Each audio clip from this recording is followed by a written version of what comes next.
për titull?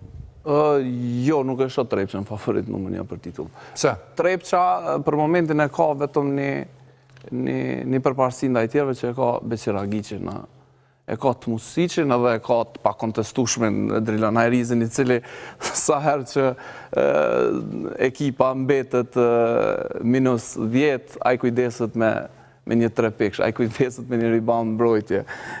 Ishin një performancat e tij janë të hatashme, do të thonë, është indeksin e ka lart më shumë se këtë. Trepça problemin e ka për momentin në organizim të lojës.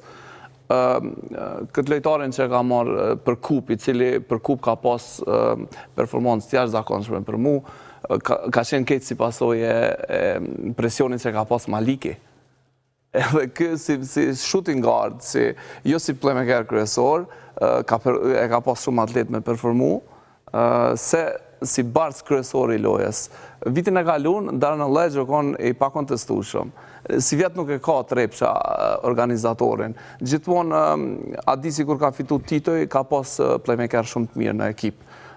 Nuk e di pse Trepça ka bo këtë gaf me qujtë, këtë ndryshim të fundit, me këtë lojtarin Madut, apo si e kishte emrin, i cili mundet ndoshta me hinë sistem të lojës, mirë po që nuk është playmaker klasik, nuk është Malik, nuk është Darnell Edge, edhe unë nuk e shoh për momentin Trepçën, edhe pse ata janë të pakontestueshëm sa i përket roshterit që i kanë vendorët shumë të mirë, edhe treneri organizimi i tij, i cili edhe në kup hyri me krizë Trepçës të lojës, por në fund finalet nuk